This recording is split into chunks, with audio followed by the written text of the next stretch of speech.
Greetings once again, chess fans.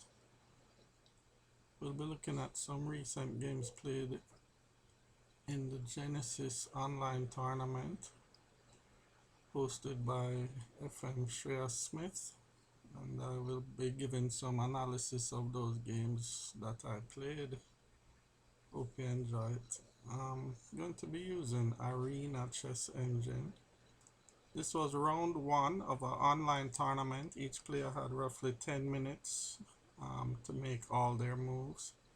This is an unusual time limit, which I found very difficult actually, because they start the game thinking it's a forum in which you have enough time to think, and then as you begin to get into the complexity of the positions, you realize that it's still a blitz game and you don't necessarily have enough time to plan out your strategy as well.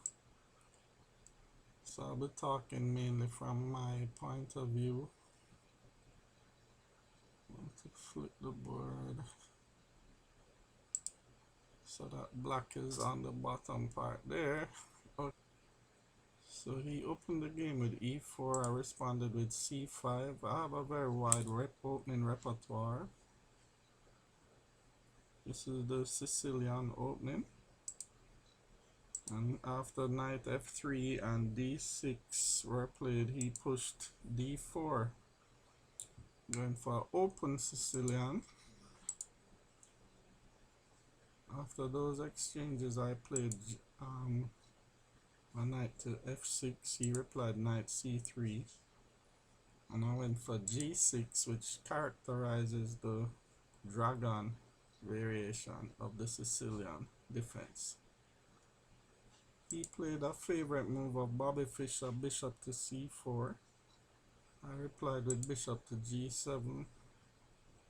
He played a somewhat unorthodox move, bishop to g5.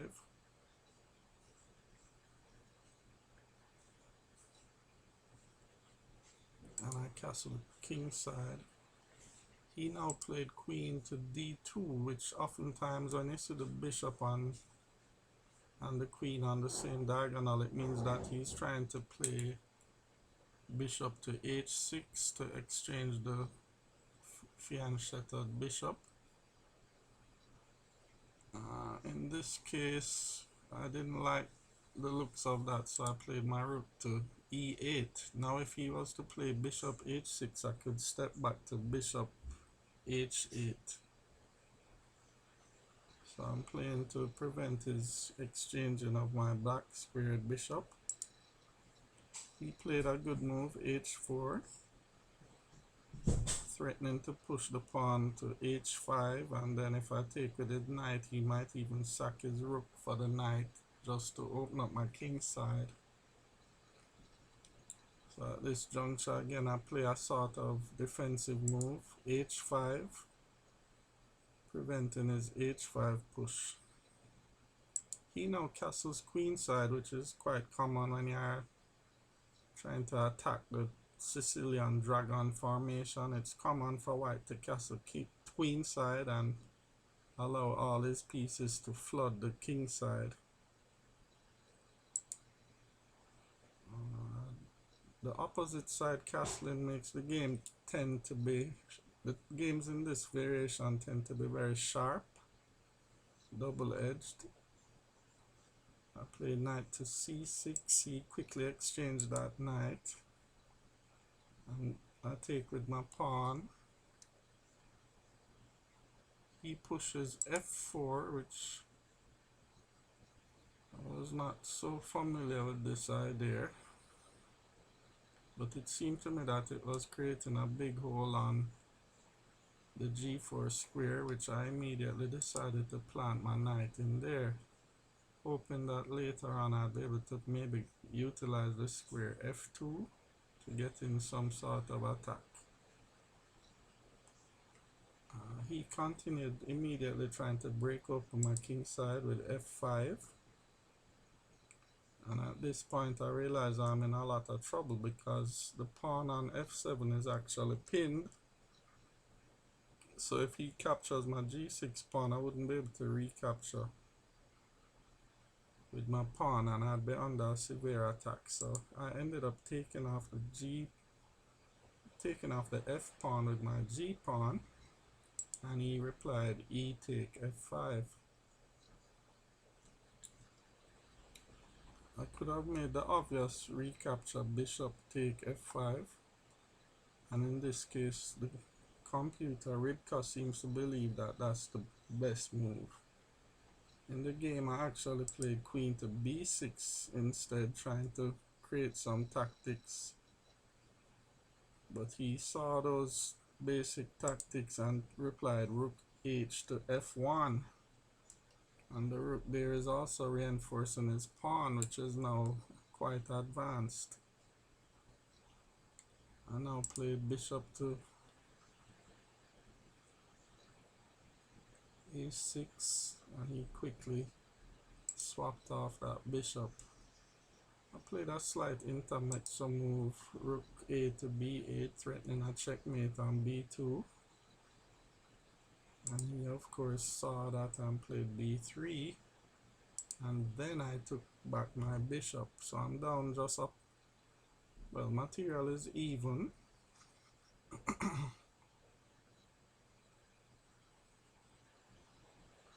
And at this juncture he played a4. So a big question here is, how should I continue?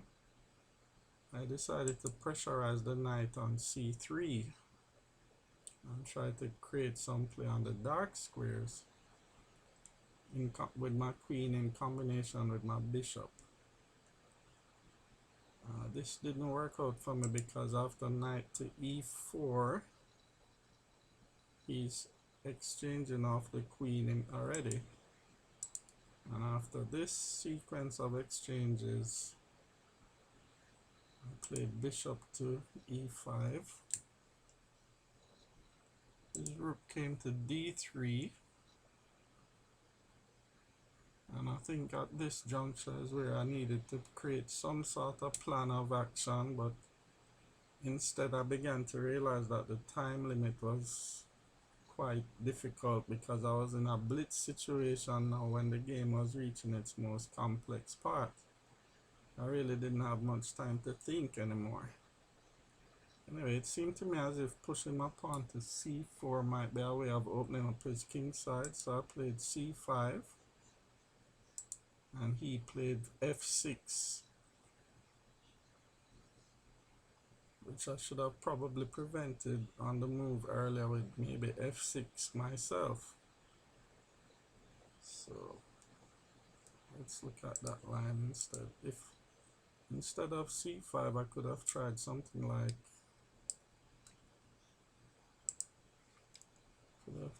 f6, and then a possible sequence of moves with the bishop back here, and my king could simply come up here and find a neat little position where I don't have any obvious weakness. So I think that would have been a plausible way to play it. Would have been very equal though. Instead, going back to the line that was actually played, he got in f6, so now he's allowing his rook to be very active from the f1 square. I tried the c4 break and he takes it off, but I wasn't able to generate any kind of attack here. Just didn't see any way to do it. And here the computer recommends the obvious recapture on f6, but instead I played more ambitious e5 move. Another move to look at here is actually e6. But anyway, take it right here when I play e5, white definitely is in the ascendancy, and he took the pawn on d6. After some exchanges here, I didn't have much of an attack to pull for, and the game went into fairly still or static position now. Our end game is reached where I don't have much chances to generate any kind of complications, and my time was definitely running out right here. So that was basically the story of my first game. Totally lost end game, in which I could have probably played a bit better if I had more time. Let's say all rook endings are said to be drawn, but this one with 2 pawns down, or at least a pawn down, is not very pleasant without any time to think. Here it was not very exciting in my view, and that was the move that made me decide to throw in the towel. So it was not an auspicious return. I lost my first game to Shawn from the Bahamas. Thanks for watching again.